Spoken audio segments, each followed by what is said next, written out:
Hey, it's Drew with Iron and Line Fitness. This is the Rogue Dual Indy functional trainer. It is a rack-mounted functional trainer on an RM4 or an RM6 foundation. It's got dual independent 250 or 300 pound weight stacks. It's full adjustable swivel pulleys on both sides, and it's the centerpiece of the home gym right now. So today I'm going to break down exactly what it is, what it does well, where it falls short, and whether it's actually worth Rogue money. Let's get into it.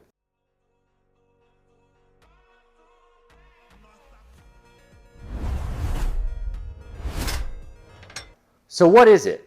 The Dual Indy is Rogue's rack-mounted functional trainer. It's not a standalone, it mounts directly onto the RM4 or the RM6.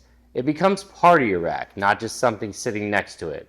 Each side has its own independent weight stack and adjustable swivel pulley. They don't move together, and that's kind of the whole point. You can run different heights, different movements, even different exercises at the same time. That opens up the asymmetrical training avenues, and not every cable system handles that well.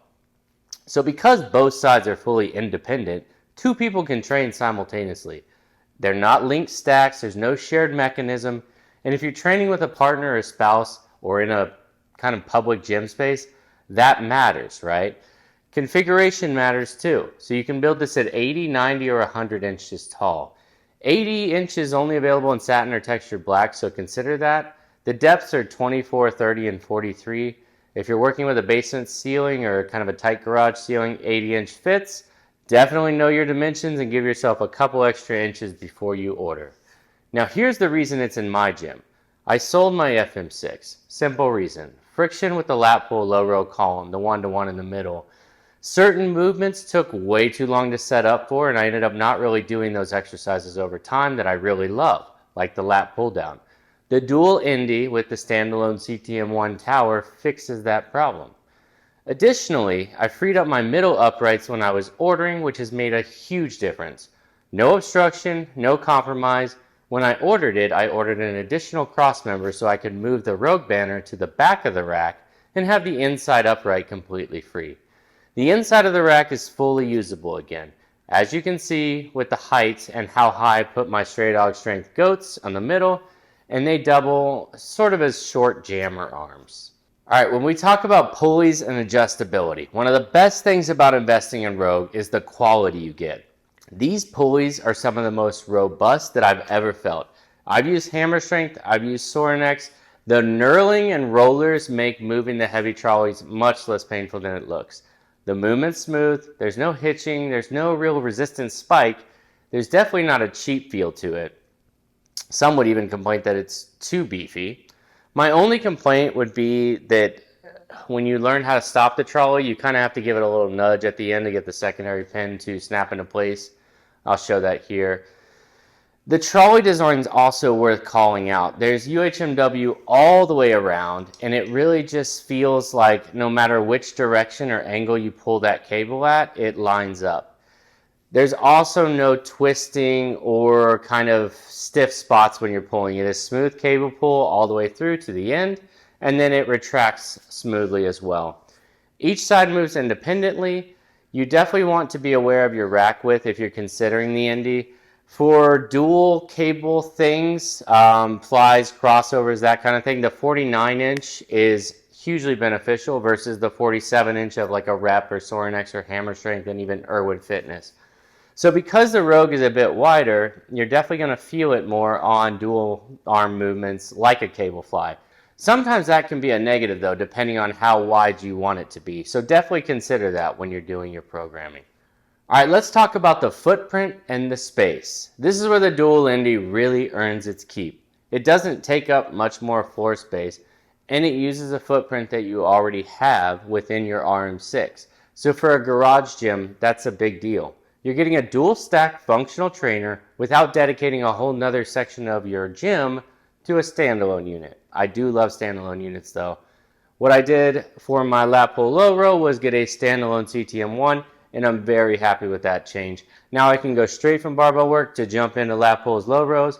Also, if you're gonna go for the Indy, you need a plan for lat pulls, and just ensure that you understand the trade-offs of the 2-to-1 pulley system if you do plan to use this in that capacity. There's also a trade-off in that when you buy Rogue and you set it up, it is heavy. These 300-pound weight stacks are huge. We did a video on moving the FM-6. This is a little less heavy than that, but still the same concept. It is heavy. If you're moving or you're not sure where you want it to be, or you think you may end up switching the location, tape it out on the floor, plan out what you're going to do, and ensure that where you put that is definitely where you want it. Nothing is worse than setting it all up and realizing that now you have this huge heavy rack that is in the wrong spot. All right, so let's talk workouts and versatility.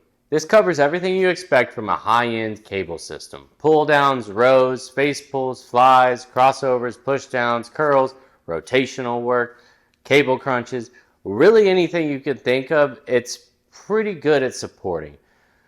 What really separates it is the unilateral training. You can operate each side independently. You can have two people doing pull-off presses. Sometimes I'll have people over here Saturday mornings to do some training, and I can kind of get them both in and ensure that they're both doing kind of unilateral work together. I've also been running jammer presses on this setup. Straight Dog Strength goat attachment is one of my favorites.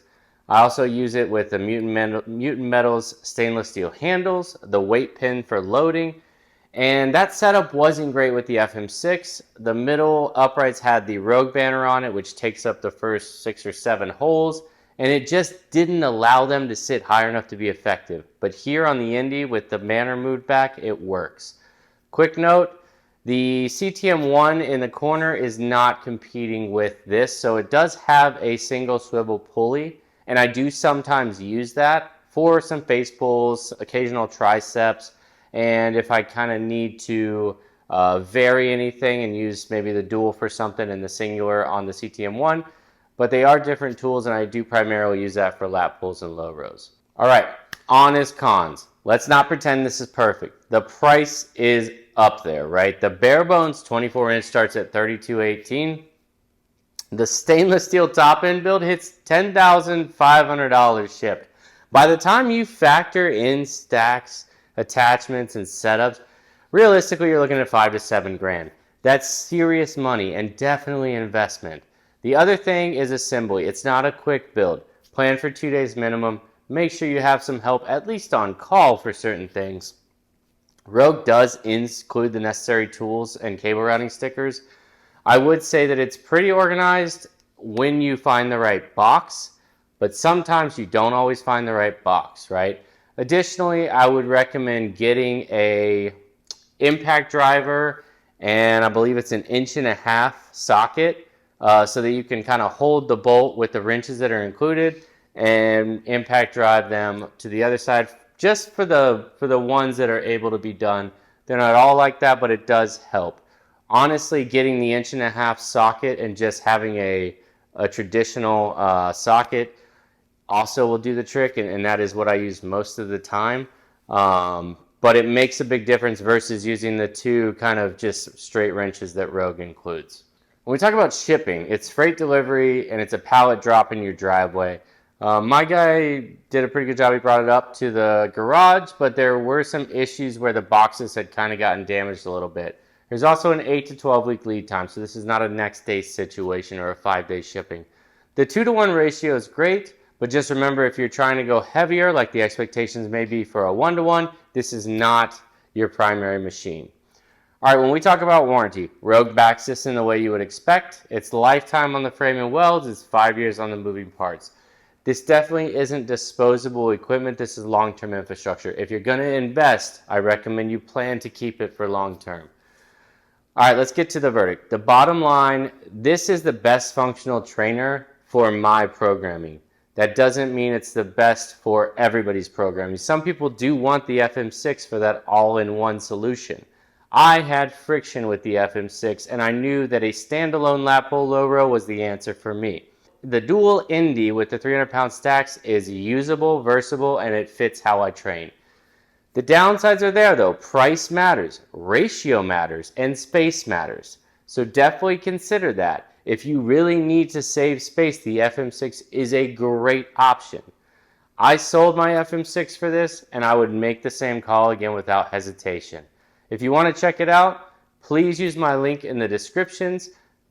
No extra cost to you, but if you do use them, Rogue will send me a small percentage so that I can keep this operation going.